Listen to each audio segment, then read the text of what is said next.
Neste vídeo vamos resolver um problema de mecânica dos materiais em que temos uma viga encastrada com uma força concentrada na outra extremidade.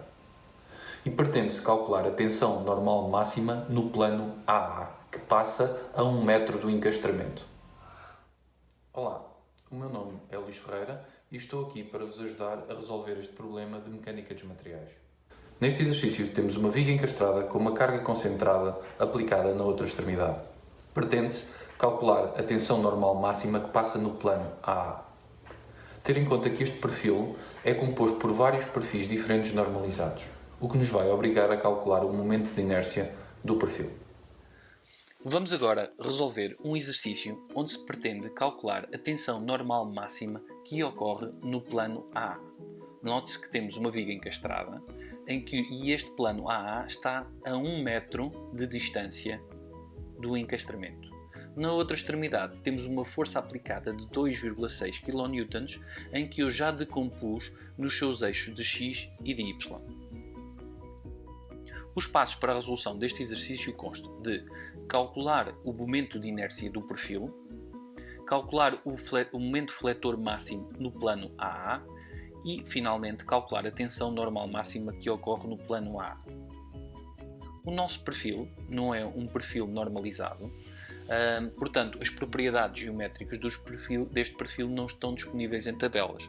Então, teremos de calcular o momento de inércia do perfil em causa, sabendo que é composto por perfis de secção retangular em que nós já sabemos quais são os momentos de inércia e o centro de gravidade e a localização do centro de gravidade. Isto vai ser muito importante para podermos calcular então o momento de inércia do nosso perfil relativamente ao eixo neutro. Para poder calcular o momento de inércia deste perfil, teremos de aplicar a seguinte fórmula. O momento de inércia do nosso perfil será igual ao somatório dos momentos de inércia de cada componente mais a área de cada um dos componentes vezes a distância que vai desde o centro de gravidade desse componente até ao eixo neutro elevado ao quadrado. Ou seja, por exemplo, vamos tomar este como exemplo e pode ser que o mais complexo para entender seja mesmo o valor de D. Vamos chamar este o nosso componente número 1, este o nosso componente número 2 e este o nosso componente número 3, sendo que 2 é igual a 3, ou seja, tem exatamente o mesmo momento, a mesma área e a mesma localização em termos de centro de gravidade, relativamente àquele eixo. Portanto, se considerarmos o componente 1 e quisermos saber o valor de D, nós sabemos que a localização do centro de gravidade deste perfil que temos aqui, o nosso centro de gravidade, vai ser a meio, ou seja, a 10 milímetros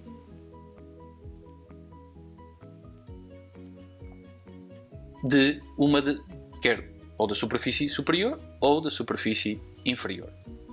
O que me vai permitir então saber qual é a distância que irá, eu vou fazer aqui um zoom para vocês poderem entender, que irá daqui a aqui. Ou seja, este será o meu D do meu perfil. Ou seja, para este caso o meu D seria quanto? Seria a distância que eu tenho dos 59,09 menos os tais 10, que é a distância que vai entre um e o outro. Ou seja, daqui teríamos que essa distância seria 49,09 milímetros. Isto, claro, para o perfil 1. O mesmo se aplica para o perfil 2 e o perfil 3. Então, vamos continuar então aqui com o nosso cálculo e vamos pondo aqui os valores e eu vou já então começar pelo perfil número 1. Ou seja, vamos ter que 1 sobre 12. E porquê 1 sobre 12? Ora bem, porque vamos aplicar este I de x, ou seja, nós temos o perfil na horizontal, sabendo que a nossa base é mais larga e a nossa altura é mais estreita. Portanto, 1 sobre 12 vezes 250 vezes 20 elevado ao cubo. Ou seja, o momento de inércia do perfil número 1 já está representado aqui. Mais a área, ou seja, 250 vezes 20, vezes o nosso D, que mencionámos há pouco, em que vamos ter 59,09 menos os tais 10 milímetros. Ou seja, daqui o que nós temos é o momento de inércia de 1, aqui vamos ter o valor da área de 1 e este podemos-lhe, por exemplo, chamar o nosso D1 para poderem facilmente identificar os valores que estamos a aplicar. Ou seja, a primeira parte já está e agora vamos fazer mais, e vou continuar aqui deste lado, mais, vamos pôr duas vezes, ou seja, porque temos o perfil 2 e o perfil 3 são idênticos, são iguais neste caso, 1 sobre 12 vezes 15 milímetros vezes a altura, ou seja, os tais 200 milímetros, ou seja, é esta altura com a espessura ou a largura do nosso perfil, sendo que esta estará elevada ao cubo. Mais as áreas, ou seja, a nossa área vai ser 15 vezes 200 vezes a distância que vamos ter. Ou seja, se sabemos que a distância desde cima até ao meio são 100, ou seja, 100, menos a distância que vai ser os tais 59 até o eixo neutro, 0,09. Isto levantado ao quadrado. Perdão, que eu aqui tínhamos esquecido de pôr também levantado ao quadrado. Isto, fechando os nossos parentes retos, isto vai dar um momento de inércia de 42,26 vezes 10 levantado a menos 6. Temos então o nosso primeiro passo calculado. Vamos agora calcular o momento fletor máximo no plano A. Vamos dar aqui vista de olhos à nossa viga encastrada. Para resolvermos este e calcularmos este momento fletor máximo, não necessitamos calcular as reações nos apoios, ou seja, no encastramento. Para tal, basta calcularmos as forças internas que vão na secção que compreende a aplicação da carga até à localização do nosso plano. Sabendo que sim, que vamos calcular esse momento relativamente a um ponto localizado no eixo neutro, ou seja, um ponto que dista 59,09 milímetros desde o valor da superfície superior. Ou seja, esse valor não é mais do que este valor que está aqui a amarelo no nosso perfil. Para facilitar a compreensão do desenho, vou desenhar então aqui o perfil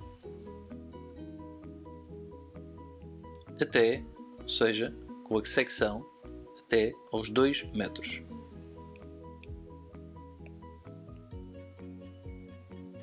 Em que vamos ter uma carga aplicada na vertical, ou seja, de 2,4 kN, e vamos ter uma carga na horizontal de 1 kN. Vamos também, e sabemos que o nosso eixo neutro passa por aqui, tendo que o nosso ponto onde vamos calcular os momentos relativamente a este eixo, vamos lhe chamar Neutral Axis ou eixo neutro, e que dista os tais 59,09 mm relativamente à superfície superior. Tendo esta informação aqui, nós sabemos que a força vertical e horizontal irão provocar forças internas que serão forças internas verticais, um momento e uma força normal. Basta agora calcularmos então o valor do momento fletor. E para tal vamos aplicar então o somatório, sendo este o sentido positivo, dos nossos momentos relativamente ao nosso ponto NA será igual a zero. Ou seja, vamos ter 2,4 kN vezes 2 metros mais 1 kN vezes 0,05909 metros, que são os tais 59,009 milímetros, menos o nosso momento M, que está aqui, igual a zero. Ou seja, daqui vamos tirar que M seria igual a 4,86 kN metro. Vamos agora calcular a tensão normal máxima de flexão que ocorre no plano A. Para calcular a tensão normal máxima, aplicamos a seguinte forma, ou seja, a tensão máxima será igual ao momento fletor que calculamos relativamente ao nosso ponto do eixo neutro, vezes C.